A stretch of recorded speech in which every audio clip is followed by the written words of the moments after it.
Salut les reconfinés, c'est Merej, et aujourd'hui, on vient parler d'un réalisateur extrêmement important, j'ai même envie presque de dire une légende, car pour certaines personnes c'est le cas, ils le pensent, il s'agit de Robert Zemeckis.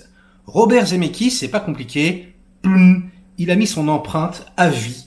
Voilà, le cinéma se souviendra de Robert Zemeckis grâce à un film et un seul, Retour vers le futur, un chef-d'œuvre absolu, incontesté et incontestable. Tout le monde le connaît par cœur, le seul film que tu ne peux pas remaker sous peine de te prendre un coup de shotgun. Moi personnellement, c'est le seul et unique film que je ne peux pas regarder en VO. C'est impossible, j'ai la VF dans la tête, je ne peux pas. J'ai essayé, je n'y arrive pas. Et donc, oui, ce film a envoyé Zemeckis dans l'atmosphère. Il est intouchable, surtout que il n'a pas fait que cette pépite, il en a fait quelques autres. Mais on va dire que moi j'ai un gros souci avec ce mec, puisque je trouve que c'est un talent gâché. Je trouve que sa carrière qui commençait plutôt bien, finalement elle a stagné. Et finalement maintenant, elle commence un petit peu à sentir le roussi. Alors, ça m'énerve un tout petit peu parce que quand on parle de Zemeckis aux gens, ils sont là en train de te dire c'est un des meilleurs réalisateurs du monde, c'est incroyable, c'est exceptionnel. Alors que finalement, des films exceptionnels, il en a fait combien ? On va regarder sa filmographie, puis on va essayer de déterminer un petit peu. Alors, ça commence plutôt bien avec Crazy Day, avec Nancy Allen, qui est très bien cotée. Il y a également le film Used Car, la grosse magouille, avec Kurt Russell. Mais ça, ce sont vraiment de petits films qu'il a shootés dans les années 70. D'ailleurs, il travaillait déjà avec Bob Gale. Et patatras, il arrive en force avec son premier vrai succès, À la poursuite du diamant vert, sorti en 1984 avec Michael Douglas, Danny DeVito, Kathleen Turner, et c'est un très bon film d'aventure. C'est pas un chef-d'œuvre, mais franchement, c'est très bien, c'est très divertissant. D'ailleurs, il y aura une suite, et ce film va prouver à Spielberg qu'il peut mener sa barque sur une plus grosse production, sur un truc plus important, et c'est donc en 84 que va sortir Retour vers le futur, et que le monde va imploser. Robert Zemeckis au Panthéon, le film est incroyable. D'ailleurs, quand il est sorti en 84, tout le monde ne le pensait pas. Il y avait des critiques assez bizarres, assez négatives, qui disaient que c'était un peu de la merde. C'est assez marrant de retrouver les critiques d'époque. Et non, aujourd'hui, tout le monde le pense. Aujourd'hui, c'est un classique absolu. Et voilà, donc, là, Zemeckis, il est au top. Il a fait des premiers films intéressants. Il a fait un film d'aventure top, et il a fait un chef-d'œuvre. Donc là, on va dire qu'on lui déroule le tapis rouge. Il peut vraiment un peu faire ce qu'il veut. En plus, il ne s'arrête pas là, puisque en 1986, il signe probablement le meilleur sketch de Histoire fantastique, celui avec la tête coupée avec Christopher Lloyd, qui est vraiment excellent. Si vous n'avez pas vu Histoire fantastique, il y a par exemple les débuts de Kevin Costner chez Steven Spielberg dans un avion. C'est absolument excellent. Donc moi je me rappelle qu'à l'époque c'est pareil, j'avais loué la VHS et j'avais repéré le nom de Robert Zemeckis et je m'étais dit putain il est doué lui, franchement j'ai envie de voir la suite. On avait forcément envie de voir ce qu'il allait faire. Et on n'est pas déçu, on n'est pas déçu du voyage puisque j'ose le dire, son nouveau film est un chef-d'œuvre. Il s'agit de Qui veut la peau de Roger Rabbit, sorti en 88 avec Bob Hoskins. Et alors là, les petits cocos, franchement, on est dans un véritable tour de force visuel. C'est pas du tout comme à l'époque, Non, là, il n'y a pas d'image de synthèse. Il faut tout faire en practical. Il faut creuser des trous, il faut faire, les assiettes. Parce que, évidemment, ça mélange dessin animé et prise de vue réelle. Donc, par exemple, les assiettes dans le bar qu'on déplace, en fait, il y a des mecs en dessous avec des petites tiges, il y a des marionnettistes, il y a énormément de choses. Si vous regardez le making-of, mais vous allez péter un câble. Donc non seulement c'est un véritable tour de force technique, c'est une prouesse, c'est incroyable, et visuellement, le résultat est absolument stratosphérique, le scénario est incroyable, la direction d'acteur c'est sublime, donc c'est un deuxième chef-d'œuvre, c'est vraiment, mais vraiment, peut-être même, d'une certaine façon, un meilleur film que Retour vers le futur. Parce que, je vous dis, il y a l'aspect technique en plus qui fait que, on sent que Zemeckis, il a envie de repousser les limites du cinéma. On sent que visuellement, il a envie de te dire, t'as vu comment j'ai une grosse caméra, hein, il fait un peu un concours de tub avec sa caméra, hein, quand même. Et là, là c'est lui qui a la plus grosse, hein, j'ai envie de dire. Là, bim, bim, il gifle tout le monde. Et ouais, Roger Rabbit, c'est pareil, hein, ça, je pense, marquera le futur, hein. Ça a déjà marqué nos générations, c'est un peu tôt pour le dire, mais ouais, je pense que dans 100 ans, on se rappellera de Roger Rabbit. Hein. Alors, il s'arrête pas là, le petit coco. Il continue. Et pour moi, je suis désolé, je vais en décevoir certains. Hein. Ne m'en voulez pas, mais je trouve qu'il va, dans les suites de Retour à le futur, faire un petit peu moins bien, même assez moins bien, hein, que le premier opus. Hein, dans Retour vers le futur 2, sorti en 89, et Retour vers le futur 3, sorti en 90, hein, d'ailleurs ils ont été filmés à la suite pour faire des économies, eh bien je trouve que déjà on repère quelque chose qui va apparaître de plus en plus fréquemment chez Robert Zemeckis, c'est son mauvais goût. Il y a un petit peu de mauvais goût. Hein. Je trouve que le scénario ne fonctionne pas, alors qu'il était parfait dans le 1. Là, dans le 2, il y a des paradoxes temporels de malade. Hein. Je veux dire, si Biff prend l'almanach et qui va dans le passé, le futur où se trouve Marty et Doc disparaît instantanément, hein, c'est mort. Donc je sais pas comment il fait pour revenir, enfin c'est pas possible. Alors il y avait une scène coupée où Biff disparaissait, qu'ils ont enlevé du montage parce que c'était n'importe quoi. Ils s'en sont bien rendus compte, je pense. Mais bon, allez, la pilule passe un petit peu. En plus, c'est très très cool de revenir sur le premier avec on replonge dans la fin. On essaie de donner un angle de vision un petit peu différent. C'est quand même assez canon. Surtout que Zemeckis, il a eu des problèmes, hein, puisque à Crispin Glover, par exemple, voulait pas reprendre son rôle. Il a demandé un trop gros cachet. Donc du coup, ils ont dû prendre une doublure. Hein. C'est pour ça que le père, il a la tête en bas. Hein. C'est pour pas qu'on le reconnaisse. Donc c'était tout un boxon. Voilà, mais déjà, même si c'est, un super film, hein, je dis pas le contraire, mais déjà c'était quand même moins bien. C'était pas le chef-d'œuvre. Et puis alors, Retour à le futur 3, c'est pareil, hein, même si j'aime bien les personnages, même si j'aime bien Doc, etc. Même si c'est bien filmé, voilà, bon, c'est un petit western, franchement, ça casse pas trois pattes à un canard, hein, voilà, il y a bien la locomotive volante à la fin, mais bon, ouais, c'est quand même le plus faible, et franchement, même, si on ne parle pas du 1 et du 2, en tant que film, c'est un petit peu décevant quand même, c'est pas formidable, hein. Je trouve que c'était vraiment dispensable, je sais pas ce que vous en pensez, mais moi, j'étais à l'époque terriblement déçu. En 92, il revient avec un film que j'aime beaucoup, La mort vous va si bien, Meryl Streep, Goldie Hawn, Bruce Willis. Voilà, un film qui est une sorte de pamphlet contre Hollywood, hein, contre la jeunesse éternelle, hein, contre la chirurgie esthétique. Je vous en dis pas plus si vous n'avez pas vu le film. C'est un film un peu particulier dans sa carrière, mais on sent aussi dans ce film un ton, quelque chose d'un tout petit peu outré, qui commence à pointer le bout de son nez, hein. Ça se bat à coups de pelle, hein. Meryl Streep, elle a un tout petit peu en surjeu quand même si j'aime bien le film, hein. Mais voilà, c'est pas, on va dire, ultra subtil, je trouve. Ça repoussait encore une fois visuellement toutes les limites, on n'avait jamais fait ça, hein. Voilà, ils avaient mis des ronds bleus comme ça sur le corps de Goldie Hawn, et puis c'était la première fois qu'on avait des caméras contrôlées par ordinateur qui faisaient exactement le même mouvement pour les deux prises. Du coup, le bleu était remplacé par le vrai décor, hein, derrière, et on pouvait s'amuser comme ça à faire croire que les personnages étaient troués parce qu'ils s'étaient pris un coup de fusil, etc., etc. C'était vraiment vraiment mortel au niveau des effets spéciaux. Le film était sympathique, c'est bien écrit et tout, franchement c'est bien, mais voilà, le mauvais goût de Zemeckis, hein, la direction d'acteur un petit peu hystérique comme ça, pointait déjà le bout de son nez. Donc pareil, c'est pas un chef-d'œuvre, c'est bien, mais c'était un peu quand même décevant, même si j'aime beaucoup ce film par rapport aux attentes qu'on avait, hein, après Retour à le futur et surtout Roger Rabbit.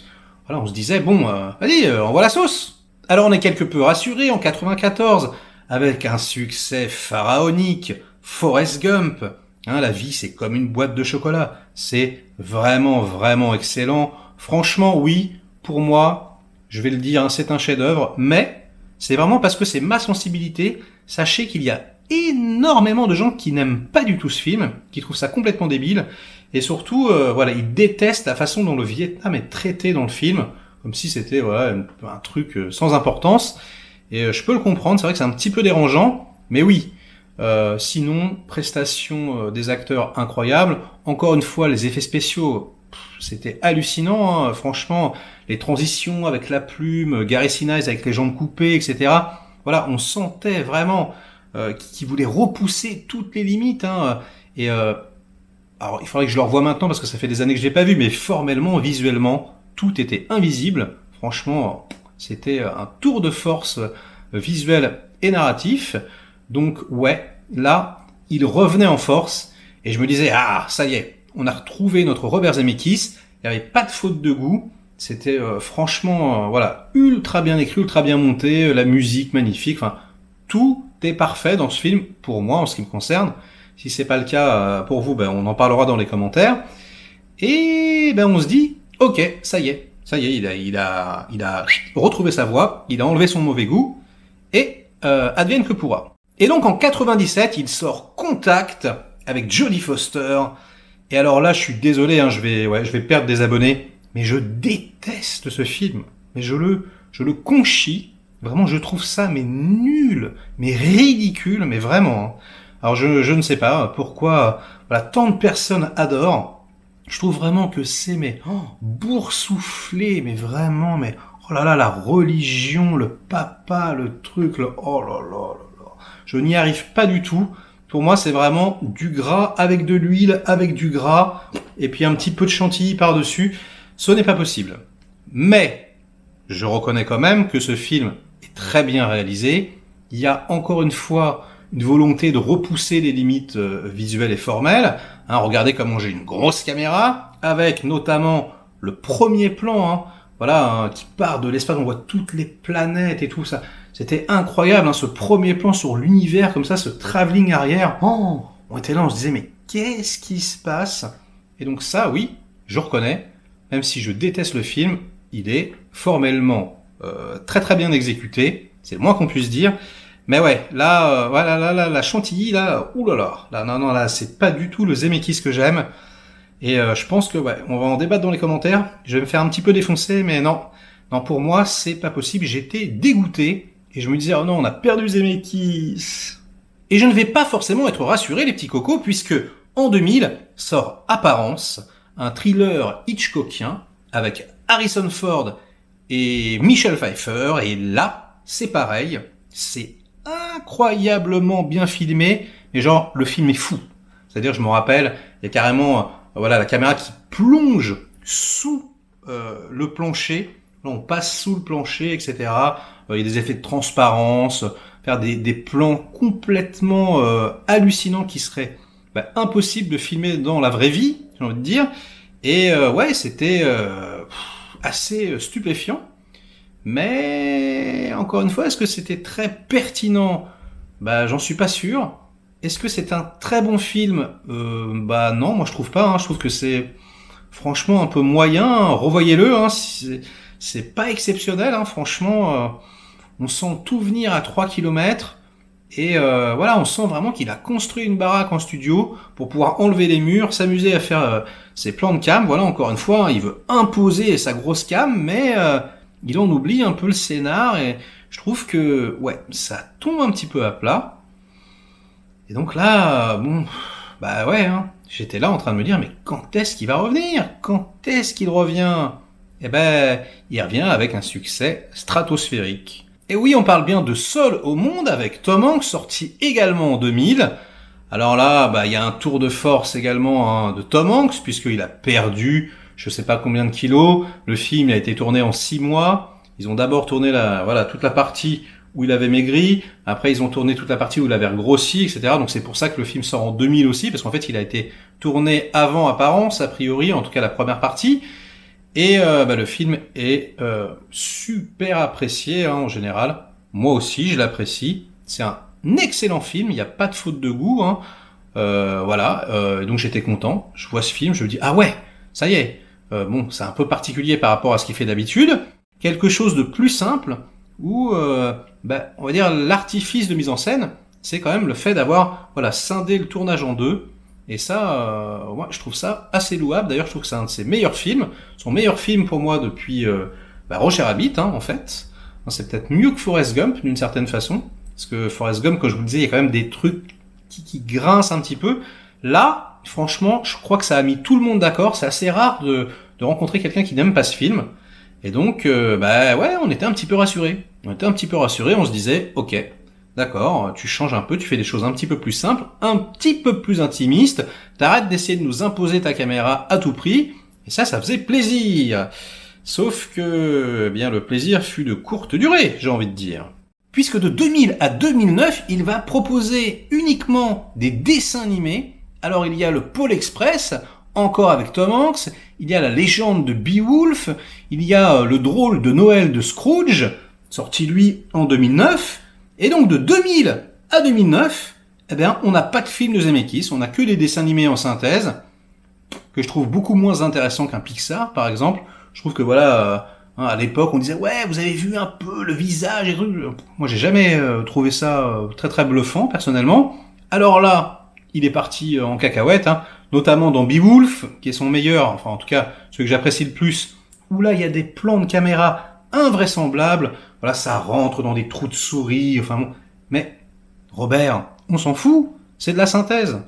Donc on sait très bien que tu peux faire, partir sur Mars, la Terre peut devenir un chewing-gum, on peut faire ce qu'on veut, quoi. Donc moi, du coup, je trouve pas du tout ça stupéfiant, et j'attends, je ronge mon frein, je me dis, mais pendant 10 ans, quoi, rendez-vous compte, on se dit, mais Robert, où es-tu, quoi? Arrête de faire des dessins animés pour tes gosses, je sais pas ce qui se passe. Mais encore une fois, c'est ça, j'ai une grosse caméra, moi je veux rentrer dans les murs, je veux faire ce que je veux exploser les codes, mais sauf qu'on s'en fout, quoi. On s'en fout, Robert, je te le dis. Et là, pour moi, là, il était définitivement perdu. Ça y est, j'avais perdu espoir. Et je rongeais mon frein en regardant en boucle Retour à le futur. Et miracle, Flight avec Denzel Washington sort en 2012, donc 12 ans après son précédent film live. Et Flight, c'est un bon film. Pareil, il y a des séquences absolument incroyables, mais bon là, les effets spéciaux, c'est devenu un petit peu... tout le monde les utilise. Donc même si le crash d'avion, etc., c'est impressionnant, c'est pas... là, on pourrait pas forcément dire obligatoirement, si on ne savait pas que Zemeckis avait réalisé ce film, on reconnaîtrait pas forcément Zemeckis.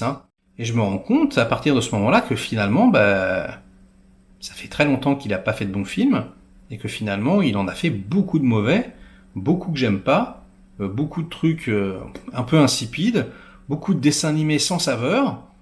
Et donc, je me dis, mais en fait, ce mec, il fallait qu'il ait un producteur à Spielberg derrière lui pour faire des chefs-d'œuvre, parce que sinon, un petit peu en roue libre, quoi. Et il s'éteint petit à petit. En 2005 sort The Walk, cette histoire là où un gars traverse le World Trade Center sur un fil.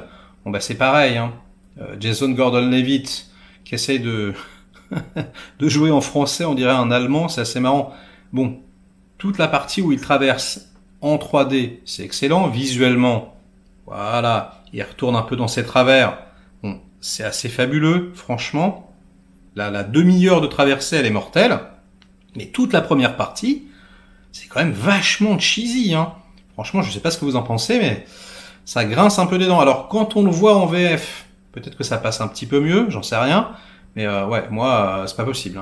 On avait vraiment l'impression de voir une sorte de parodie de Forrest Gump. C'est une sorte de Forrest Gump, mais du mauvais goût en plus, quoi.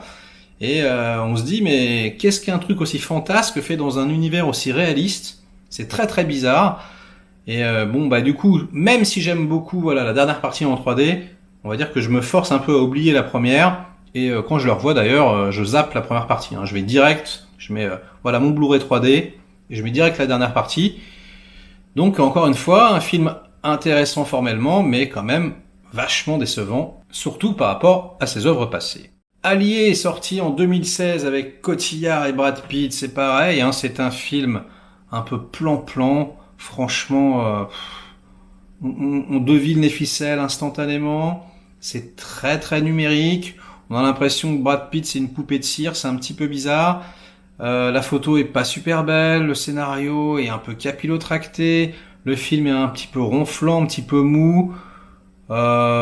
C'est pas exceptionnel, hein, vraiment.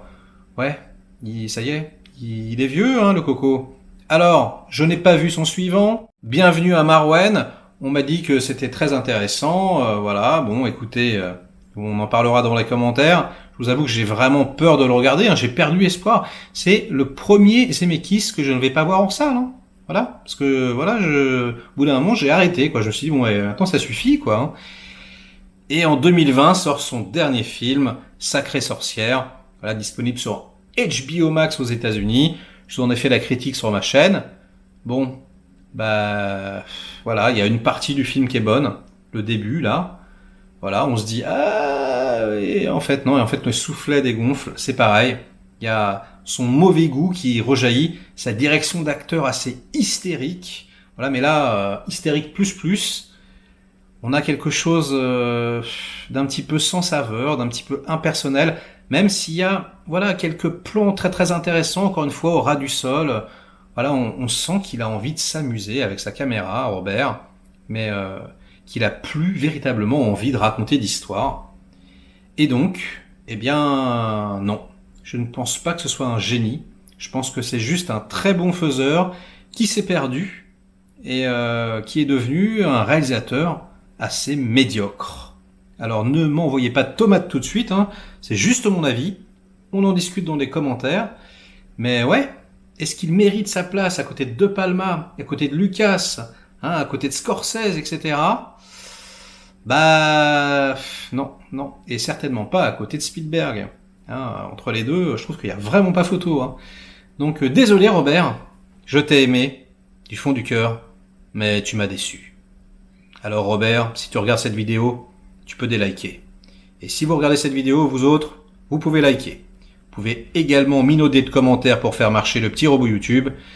Et on se dit à très vite pour de prochaines aventures. Ciao.